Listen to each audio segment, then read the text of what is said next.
Well, thank you for coming and joining us today for Dad's celebration.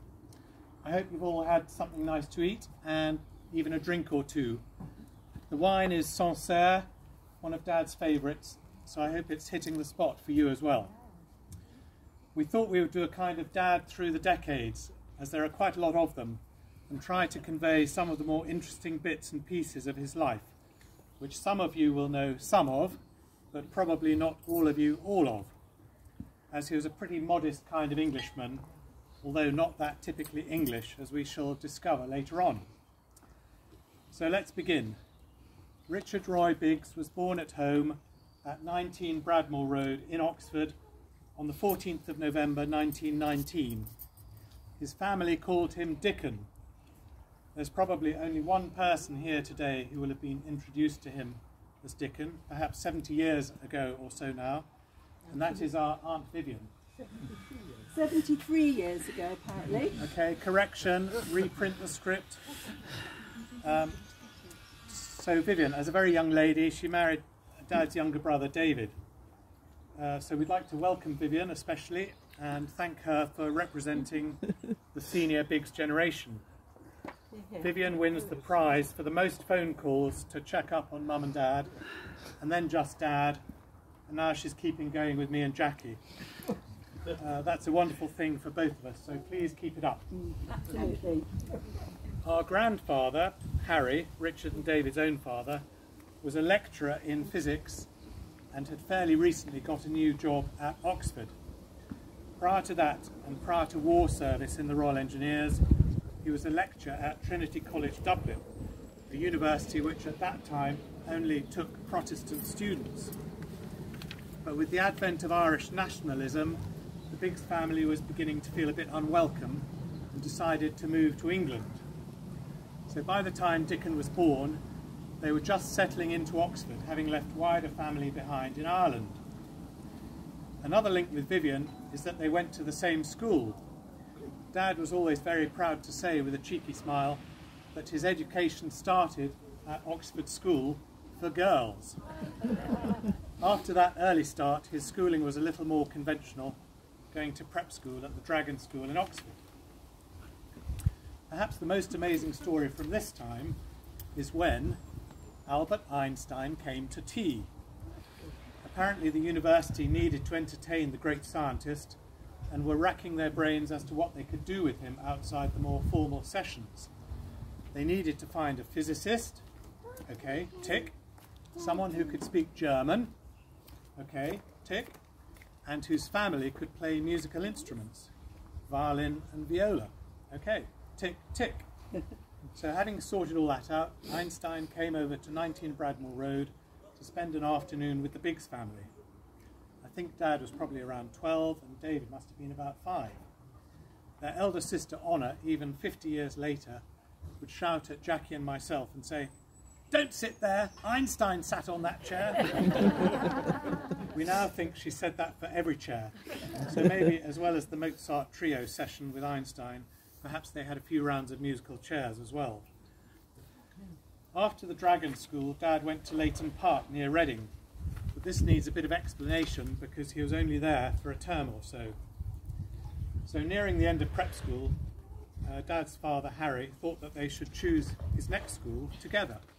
So they set off on their bikes, just the two of them, and did a sort of tour of South of England schools. Both of them liked Leighton Park, which was a school run on Quaker lines near Reading. I need to explain this a bit more, as Harry had spent the war using his physics to improve the range-finding accuracy for shell trajectories and saw at first hand the horrors. This turned him into a pacifist, and much of his new thinking was embodied in the Quaker tradition, and so Leighton Park it was. And only there for 2 terms? Well, that was because Harry caught pneumonia and died in January 1934, which was a pretty devastating year for that family, as the eldest son, Michael, died later on the same year. Anyway, Dad was a boarder at Leighton Park and the fees were quite high, so he had to leave. The family also had to move to a more modest house in Oxford, but thanks to the benevolence of Harry's colleagues at the university, they helped out financially, and so Dad was able to go to St Edward's as a day boy, and later on David went to Christ Hospital in Sussex. But one incident from this time at Leighton Park stands out when Dad was assigned to look after a visiting scout troop from, you'll never guess, Hungary. We have the article here in the sitting room of this coverage of it in a scout magazine, and there's a picture of Dad in at age 14 with the caption, "Typical English student." Suzanne, our lovely Hungarian cousin, did a bit of translation earlier before he arrived, and it turns out the article is not that complimentary about English people or the school or anything. Because they couldn't read it, they thought it was rather good. Anyway, back to St Edward's. Lots of rowing, generally mucking about on the river. Dad built his own wood and canvas canoe entirely on his own, called Kingfisher, and then another one called Curlew. The window had to be removed to get Curlew out of the house, as it was far too cold to build it in the garage. And we've got some lovely photos of Richard and David in these canoes, and we've got the chisel somewhere, which he bought to make. Is it on that table? No, I've moved it. Oh, that's it. This very chisel he bought to make these canoes, or help make them. Still going strong. Can I just interject? Interject. Just to say that there are lots of photographs in the sitting room and some of his diaries, and you can go and have a look at your, leisurely, in your own time, basically. Sorry. All right. Okay. Right. Family holidays were often in Europe, unusual for those days. At Caya-sur-Mer in Normandy, the Black Forest in 1935. And always lots of cycling all over the place, often to his relations. Cousins Aunt Dorothy and Uncle Jim at Groves in Sussex, Auntie Grace in Sligo in Ireland on the big side, or biking to see his grandmother May on the Gagan side, his mother's maiden name, who by then had moved from Ireland to a brand new house in Rumsey, which was an ideal home exhibition, sort of perfect, super duper house. And whenever we were mucking about in the garage with paraffin, Dad would always say, "Oh, that reminds me of the lamp room in Rumsey." Right, I've got to hand over to Jacqy now, apparently. Right, we're very lucky that Dad wrote a diary, and we've got absolutely loads of them from when he was 12 years old onwards. And here's just a short little entry about a bike trip to Romsey. The date is August the 2nd, 1933, so he was 13. In the afternoon, which was very hot and stuffy, I oiled and overhauled my bike, ready for the 60-mile ride to Romsey. David helped. After tea, I looked at the map and made myself 2 long pieces of paper joined together with paste, with the main roads in ink and the branching roads in pencil, saying where they went to. After that, I packed my bag with the clothes I would want at my grandmother's. I went to bed directly after supper so that I could get up early in the morning without yawning too much. In the morning, at 6 a.m, Daddy woke me up. I found it rather difficult to get up, but once I was up, it was okay. I went downstairs and boiled a nice big egg. I put a banana and orange in my bag and started off.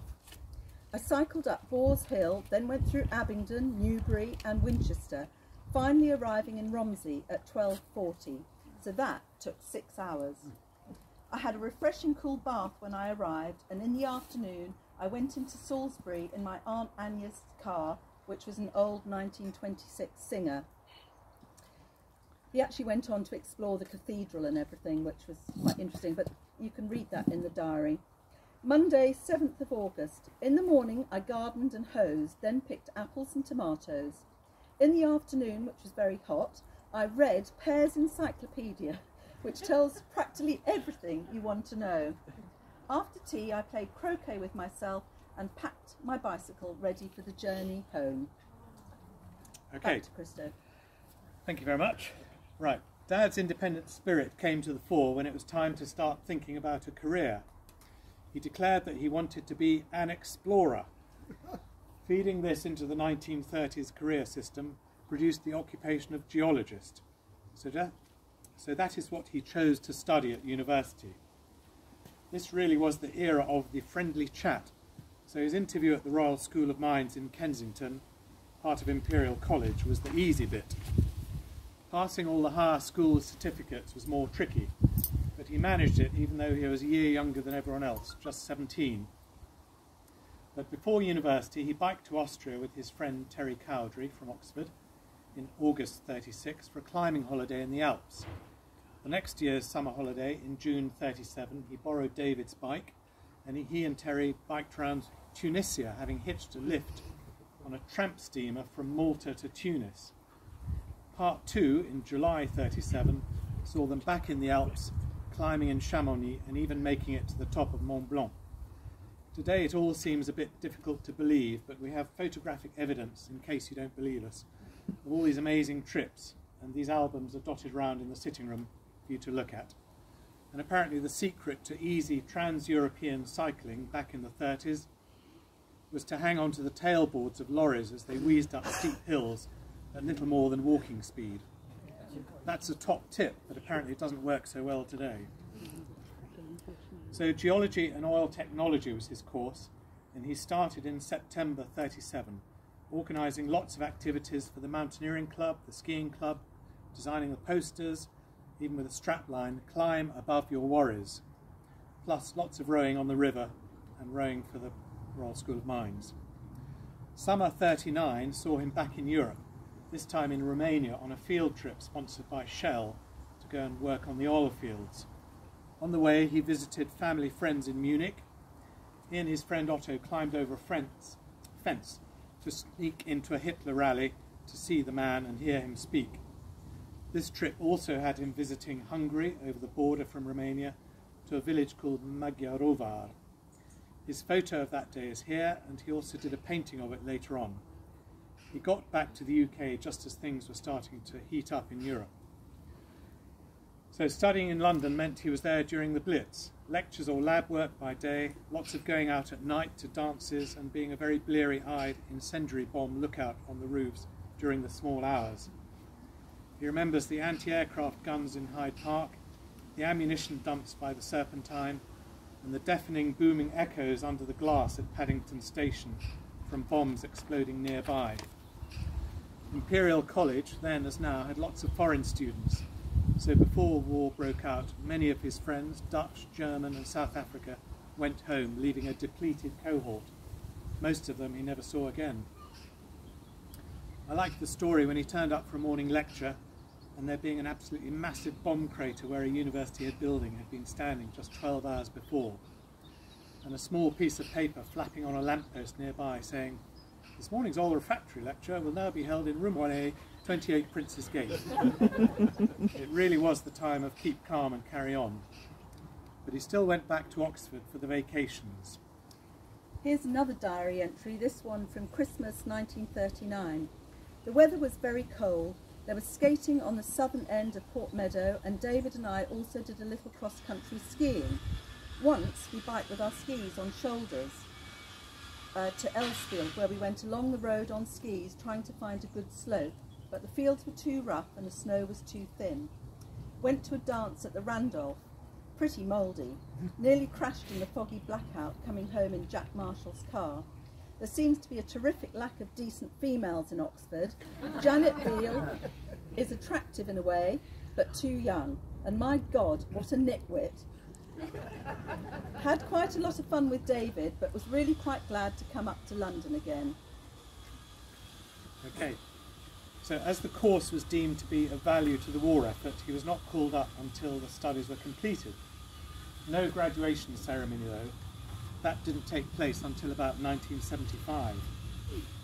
So, war service, training in Remy, searchlight duty in various parts of the UK, working with a new technology that enabled searchlights to track aircraft automatically.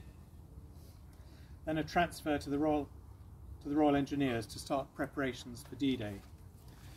His job was to ensure that the pipeline, called Pluto, pipeline under the ocean, that carried petrol from Forlì refinery to France, was operating correctly and was safe.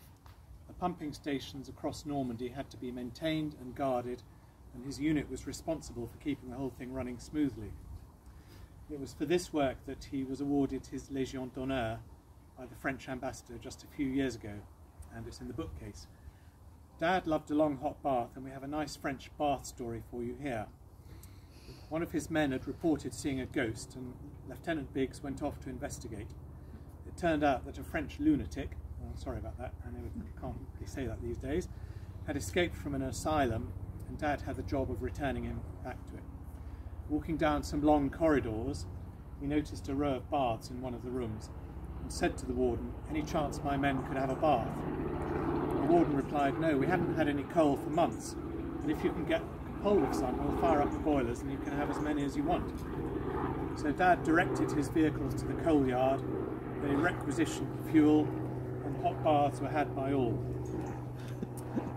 By the end of the war in Europe, this did not mean the end of his war. His unit was brought back to the UK, re-equipped, and sent out to India in April 1946, and then on to Singapore to help get things working again there. They repaired all the pumps that operated the sewage works, and he was also involved in interviewing Japanese prisoners of war. And we've got some great sketches of that. Some fellow officers bought an old sloop called Meep, and downtime was spent making it seaworthy and trying to work out how to change the gearing on a Ford truck engine and gearbox, so that reverse speed was more than just half a knot. We've got pictures and drawings of all that too. So the first formal recognition of Dad's creative abilities came when Mountbatten of Burma moved his HQ to Singapore. He needed an artist to paint his personal coat of arms for his official residence. He stepped forward Captain Biggs, RE. The reward for that was a rather stuffy lunch with Mountbatten and his staff some weeks later. The return to Europe came in 1947. By then he had spent so long living under canvas that he could not bear to sleep in an enclosed room. So in his ground floor flat in Belsize Park, he slept with the French doors wide open to the garden. This had to be adapted in winter with a hedgehog-proof bit of wire fencing to keep the little fellows out. Unlike him, they wanted a cosy winter indoors. Of course, by now Dad had entered the world of commerce. He got a good job with an American company called the Ethel Corporation, which made the lead that was added to petrol to improve its performance. Not very PC today, but very necessary in post-war years, with poor quality fuel being the norm. One of his first assignments was to visit an oil refinery in Norway. On the return journey, he had to change trains in Brussels and was rather taken by an attractive lady being photographed getting onto his train. I think you all know the rest of that story. Needless to say, it was a certain Marta Andrea on her way to start a new life in London and going to stay with her mother's sister, Clary. And we're delighted to have Clary's daughter, Suzanne, here with us today. Thank you, Suzanne. And Suzanne's daughters, Vivi and Georgie. Welcome to you all. Suzanne is now the unofficial UK head of our wider Hungarian family. So for Jacqy, me, Lauren, Kate, Eleanor and Oliver, it means a great deal that she's taken up this role with such love and commitment, caring about all of us. So thank you, Suzanne. Or should I say, köszönöm szépen. So, to cut a long story short, Mum and Dad were together from that very day, basically, over 73 years. Okay, back to the main story. We're getting there. Please have another drink to keep you going. Work for Dad involved a lot of travel, and in that glorious era, it meant BOAC flying boat flights out from Southampton Water, or flying from Croydon Aerodrome, and that was the London airport, and then the first flights from Heathrow when the departure lounge was just a tent in a field. We were all very jealous, and he did confirm that going out to India by flying boat was as glamorous as it sounds. First stop Nice, picked up by a BOAC launch and then taken to a very good hotel for supper and decent sleep. Similar for stop 2 at Alexandria, then repeat for 5 days until you get to India. For Dad, the only thing that topped that was coming back first class on the Queen Mary from New York. Definitely no rationing on that trip. So with a decent job, a lovely girlfriend and a nice convertible car, things were looking pretty rosy. Lots of sailing, lots of skiing holidays in the late 40s and early 50s to Val d'Isère, road trips to the south of France, Spain and Italy, some on their own, some with David and Vivian, some with Peter and Suzanne, some with friends from the army or college, or new friends from the English-speaking union, thank you Liz, Mum and Dad's club, and some with flatmates upstairs, downstairs, Jane and husband Pag.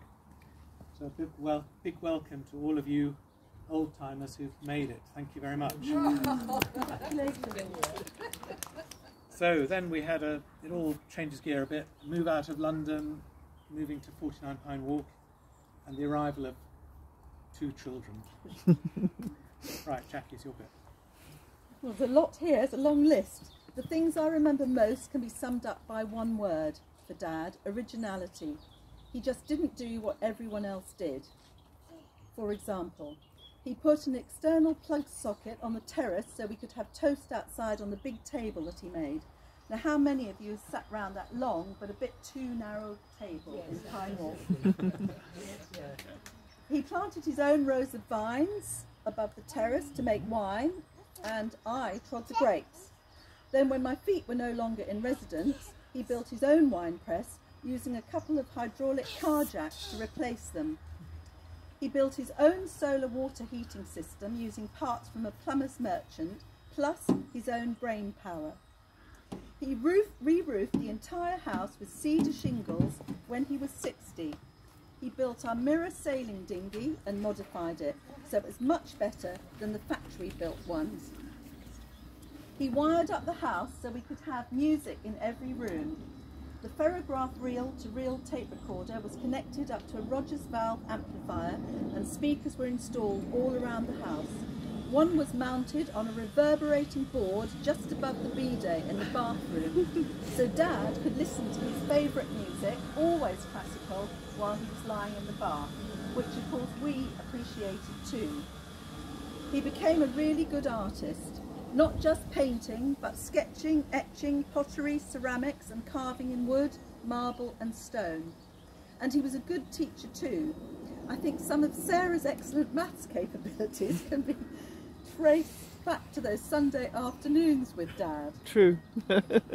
He was also a linguist, French, German, Spanish and Italian at a range of abilities.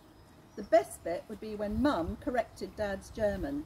Hers was always much, much better, as was her tennis.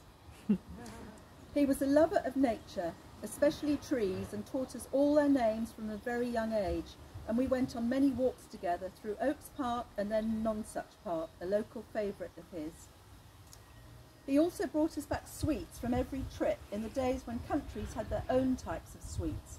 One of them was a sweet from Holland called hopjes. I don't know if any of you have ever had them. They're quite delicious and quite unusual.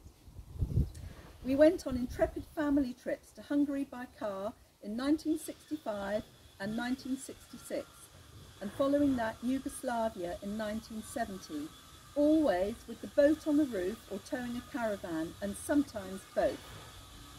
We spent many a holiday in the south of France all through the 70s with our cousins and their cousins. One sailing trip we went on was quite rough, and the boom hit Dad on the head. It was the first time I heard him swear, "Bugger that boom." He had many sailing trips in the Mediterranean, the Thames, Norfolk, Lake Annecy, the Adriatic, and off the south coast with John Lee, and latterly with John Rupert. Ahoy there, John.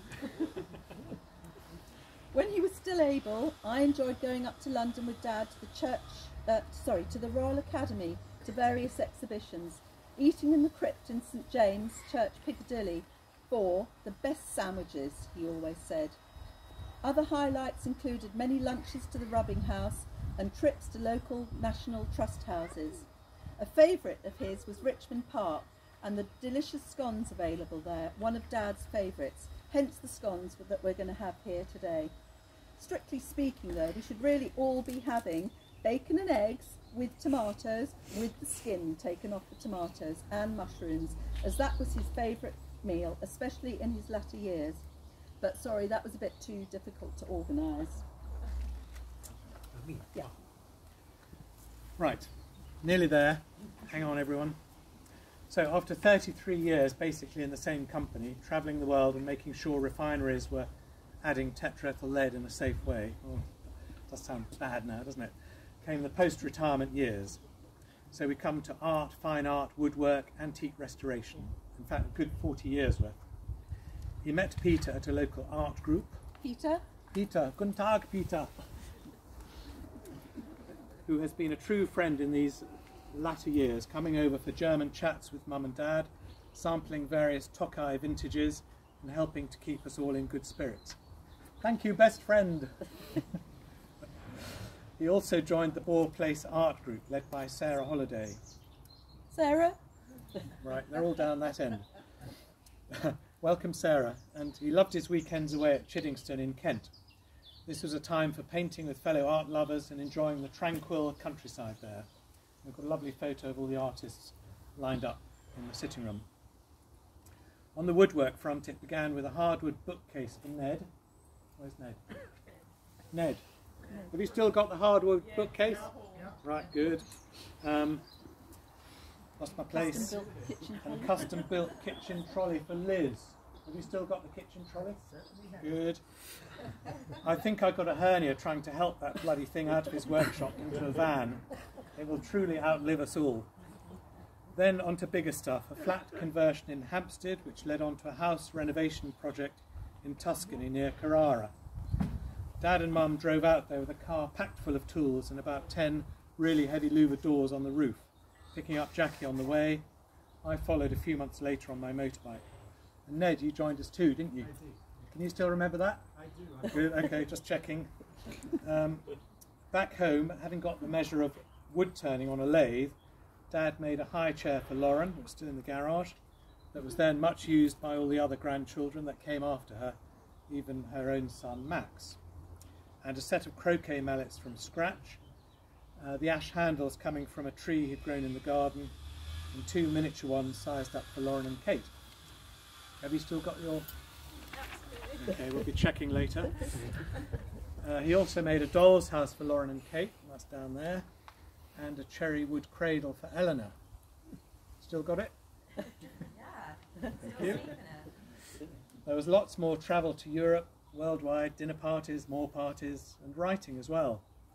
Beautifully illustrated letters for Lauren and Kate living in Australia, and rather good rhyming poems that he would write and then read aloud at special occasions. So he'd probably do one right now if he could. Even in his last year or so, he was still able to read stories to Max in person and then over the internet via Skype. Okay, you'll be pleased to hear that's it from me. Jack is going to finish things off. Thank you very much. Okay, I'd just like to say that in these last few years it has been a real privilege to look after both Mum and Dad, and then Dad on his own. He really did bear these latter years with great fortitude and courage, never complaining, always in good humour, delighted with the range and number of visitors passing through his room, and always good company, with a story to share and a crossword to solve. He was always interested in our lives and of the carers that we had. So many thanks to Jean, who was our brilliant live-in carer, who ended up actually caring for all of us. And special thanks to Carol, who helped Mum and Dad in their final years by being a brilliant friend and helper. And finally, big thanks to all the carers, including Thomas, there's Thomas, well, Linda, Kinjal, Jordan and Mohammed, who were our regulars and looked after them both so well. Dad was an amazingly kind man, a truly cultured gentleman. He was always positive, loved adventure and had a twinkle in his eye.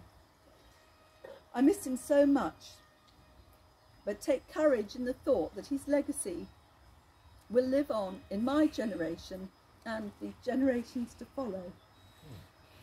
And if he was here now, he would squeeze my hand twice and say, "Bon courage, Jacqy." So thank you for listening to us whilst we've shared some of his life with you. We hope it has been interesting. If you would like to take a piece of Richard home with you, we have some originals and some copies of his artwork for you in a blue folder by the television. Please help yourself. But I think we'll pass the blue folder around, and it's in a sort of a file, and you can just take a print and keep it. Also, if you'd like one of his paintings, because there are a lot of them, and I know family will choose them as well, but please put your name down on the list on the easel, or just tell Christo and I. We shall try to make sure that everyone who wants one will get something when we come to sort things through. So finally, if any of you would like to say a few words about Richard, now is the time to do so. I'm afraid obviously we haven't got a microphone, but you just have to raise your hand and shout it out.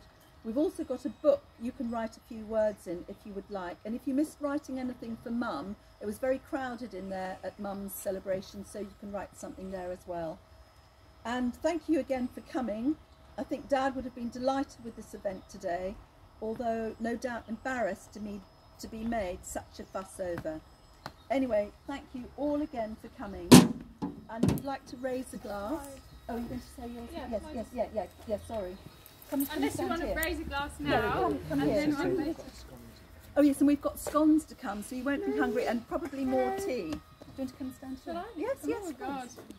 All right. I'll just keep it brief, but I did want to say something on behalf of the grandchildren. So, welcome. Thanks everyone for coming. I just wanted to say on behalf of myself, my sister who can't be here, Eleanor and Ollie, we're very proud to call him our grandpa, and a great grandpa too, a truly remarkable grandpa to have. One of mine and Lauren's earliest memories was the way he would hop down the stairs in Pine Walk with the sound that went something like ba-dum, ba-dum, ba-dum, and then he would jump off the bottom step, which we thought was always very impressive. We are grateful for the time that we got to spend with Grandpa as children and as teens, but as getting to know him as an adult has been wonderful too. To see him as a great grandpa holding Max for the first time was a very special moment for our family, but especially for Lauren. I will miss being able to pop by for lunch and catch up with him and the fits of laughter at the really daft things. We will miss his stories, his voice, his mindfulness and his love. He's left his children and us grandchildren with a view that the more butter on toast the merrier. He has taught us how to tie our shoelaces, a technique so they don't come loose but they don't get stuck in a knot either. It's called a double bow, you guys know it. So if any of you want to be let into the secret, we can share that with you. He's left just such a huge impression on us all, including my dad, Lauren's partner Jerry and my partner Ty, who are all very fond of him. No, I think I've got this. We're extremely sad to see him go, but it does give us comfort that he's lived a full and adventurous life with lots of fabulous friends and family, and with our beautiful grandmother as well. So we are all very happy that we got to share some of his life with him. Thank you for coming.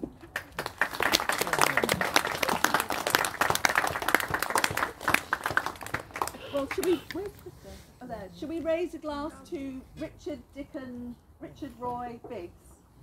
Except I haven't got a glass. I don't have one. I'll get one. Well, let's share one.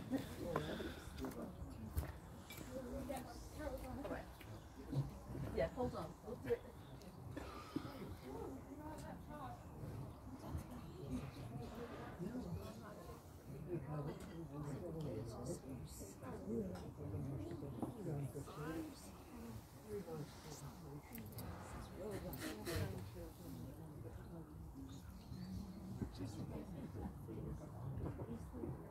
We've got the Christo.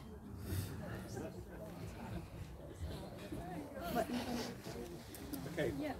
So, right, thank you everybody. Cheers. Here's to Dad. Dicon. Happy. To Dad.